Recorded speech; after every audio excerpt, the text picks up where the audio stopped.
arts, culture, and entertainment in the Coachella Valley. This is The Desert Scene with Bonnie G. from the Mutual Broadcasting System. Here's Bonnie.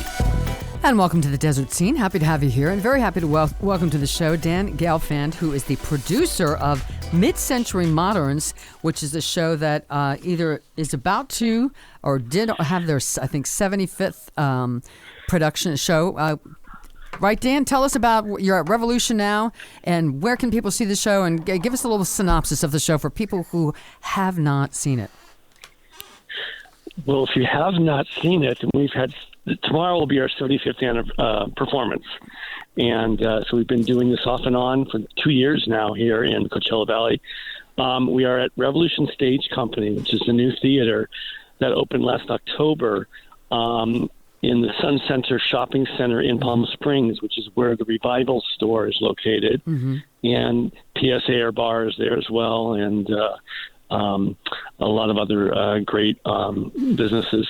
And the show is a jukebox musical, which means the songs are not original to the show. They are a collection of existing songs that are put together for a new musical. And our theme of these songs is pop songs from the 1960s, the mid-60s, which is that mid-century modern era that Palm Springs is so well known for. And the show takes place in Palm Springs in 1966, so the songs are of that era. And it's a romantic comedy. It's the story of a Midwestern widow who, using her husband's insurance money, decides to start her life anew by moving out west to California, because she's led a traditional 50s, early 60s housewife role in terms of, just taking care of her husband and not being able to realize the dreams that she had as a younger woman. Right. And she decides, well, now this is an opportunity for me to achieve those dreams, and but they're going to be taking place in California, she decides. So she packs up the car, drives out to California, meets a guy along the way who she thinks is she's in love with, but who actually ends up taking her for all her money and her car. And hate when that happens. Yes, it's terrible. And of course, she ends up stranded in where else? Palm Springs. Yep. And has to start life anew. And she meets a cast of characters, mid-century moderns, if you will, here in Palm Springs, and maybe finds a new romance as well, as romantic comedies are known to do. And so it's possible that all's well that ends well. So we have a really great cast. And it's a very, very fun show. Audiences just seem to love the show. They have embraced it, and that's why we now have 75 performances, about 2 under our belt. Well, I think there's a couple of reasons. I saw it. It was fabulous. I think a couple of reasons for that. Number one, I think everybody really loves the jukebox musical. You hear songs that you know, but it's very nostalgic, and everyone's into that. But also I think for women, it's fun to see a story of a woman, even in that time, who breaks out of, the sort of chains that she's in and finds her own way. I think that's really cathartic, and women especially like to see that. Yeah, I mean, there's even a line in the show where she asks someone, do you know what it's like working on a chain gang? Because that's how she kind of feels. Yeah. She has been enslaved, if you will. It's a stretch. But, and yeah, I think women in particular really identify with the show in just a broad sense. So many women have come up to me in the theater after the show and said, that's my story. Yeah. That's my story. I had to change things up after, midlife, when I was 45, 50, 55, and moved to Palm Springs in Coachella Valley and started anew, whether it's a death in the family, or a divorce or whatever, or a divorce or a bad relationship or whatever, just a need to change their lives. And that resonates especially with women. And I've discovered there's a huge population of women who've done this here, and they all seem to really relate to our lead character of Marianne, who's doing this, and like the fact that she's not sure if she's doing the right thing. She's has doubts. She has self-doubts. In fact, that doubt is represented by the ghost of her dead husband, who keeps saying throughout the show, "What the hell are you doing? You're doing this is wrong. You know, you should be back in Wisconsin. You know, you had a good life there. Why are you shaking things up? And what's wrong with you?" And so this continually plays out in her head, and in her conversations with this ghost of her dead husband, Ernie, all throughout the show. And she doubts, and then she finally, discovers that, yes, she can do this, and she is doing the right thing. And Ernie finally, fades away, and she's now starting a new life, and unsure of what that's going to be, but it feels right for her, and right, and you got to make that decision. This is what I'm going to do.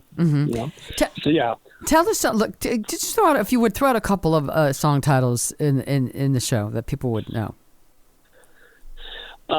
Well, kind of the song title that sets off her journey is the old Petula Clark song, "Who Am I?" which is a woman questioning who she is in the world, that she's unhappy with the, present circumstances. Right.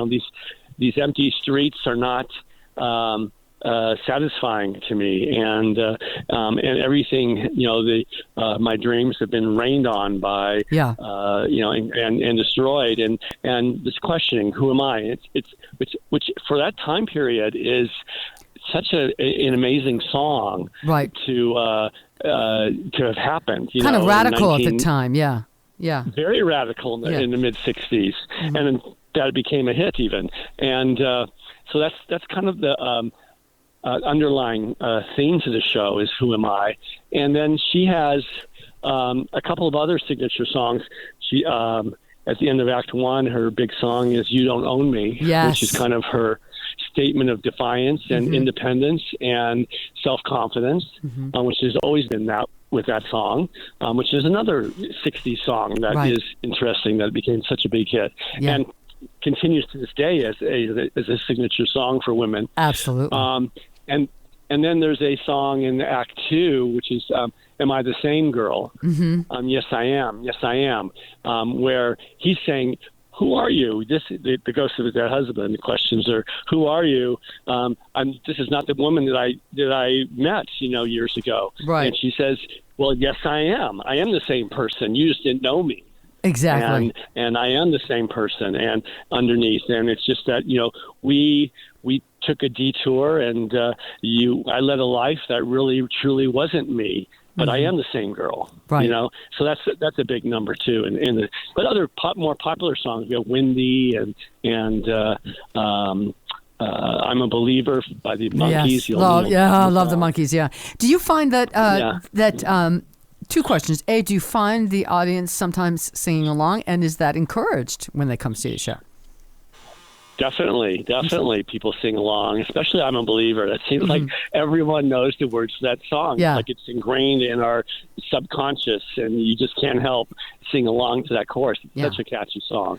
And so that's probably the song that has the most people singing out loud. And then even with "You Don't Own Me," almost every show, when that song starts, there's applause from the audience and identification. Especially the women, Women are, so those two songs especially. So tell me how you got involved in this production initially. Well, the whole genesis of this project started with the closing of the Fabulous Palm Springs Follies here in town, which was back in 2014, which you know that old show. Right. It ran for 24 years here in Palm Springs. And it was a entertainment show that was it's a destination in of itself. Right. It had open-ended run year after year after year, and it was a thing here in Palm Springs, an institution. And when it closed, my friend Mark, who I developed the show with, we were sitting around the pool, as you are apt to do, with cocktails in Palm Springs. and we said, let's come up with a new show to replace the Fabulous Palm Springs Follies as an ongoing entertainment here in Palm Springs. And so over drinks and just hanging out, we kind of came up with the general arc of the story of something that was very Palm Springs.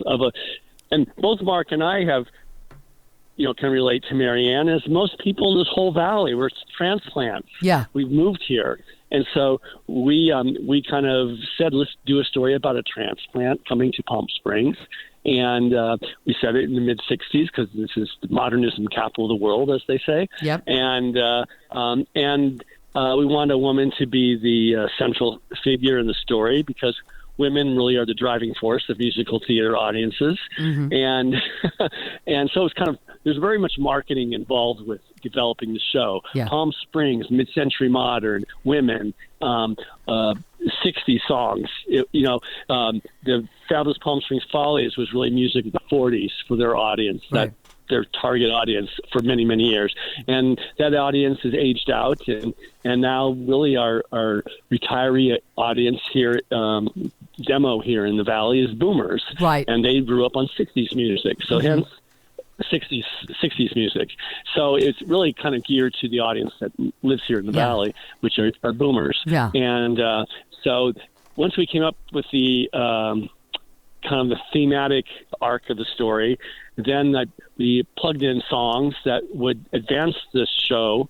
Almost all the songs advanced the storyline except for, I would say, maybe one or two at the most, which is different from a lot of jukebox musicals where, they want to just feature the song. Right. And some of them actually never advance the story. It's just a kind of a break. Here's the song that you wanted to hear, and which is the shortcomings of so many of those jukebox musicals. And we really decide the songs have to advance the story. Otherwise, why are we doing this? Right. And so all of them do, except for really one number, which was really to feature one of the actors in the show so that he would have a number. And so they all moved the story along. And then once we had that, then Mark wrote the book for the story. He's a accomplished screenwriter and director, movie director as well. He wrote and directed the old movie 54 with Ryan Phillippe and Mike Myers. That was about Studio 54. That was a big movie. Right. And so he's got a number of projects under his belt. And but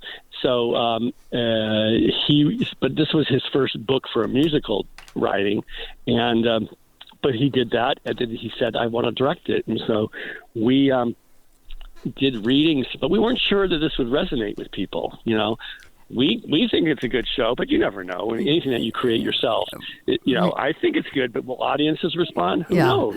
So we did a number of readings here in the Valley. Over the course of 2 years, in 2018 and 2019, and and to our amazement and surprise, I think to the extent that people embraced the show. I mean, they loved it. They loved it, and so it said we have something here. We cannot let this go.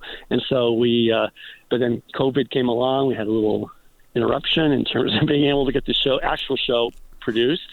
And we talked to Robbie Wayne and Matt McLean, who were at that time running the Desert Rose Playhouse here in town, and they wanted to give us a shot. They agreed, which we're so very grateful to. So, Dan, if somebody for them doing that. Now you're at Revolution, so if somebody wants to see it, when does the show run till, and how can they get tickets? Okay, yeah, the show is every weekend. We have we have four and a half more weekends. Friday nights at 7 p.m. at Revolution Stage Company, and Sunday afternoons matinee at 2 p.m. Not 2 a.m. 2 p.m. And then we have a bonus Saturday matinee on March 30th. That's Easter weekend. Okay. So we have a Saturday afternoon matinee at 2 p.m. And you get tickets at revolutionstagecompany.com. Excellent. On their website. Dan, congratulations. It's fabulous to have this sort of ongoing show like The Follies. Continued success. I'm going to have to come see it again because I know it's a different cast than I saw. But continued success. And thank you so much for being here today. Really appreciate it. Appreciate the opportunity. Thank you. All right, Dan Gelfand. Thank you. And we'll see you guys the next time on The Desert Scene. This program was produced by the Mutual Broadcasting System.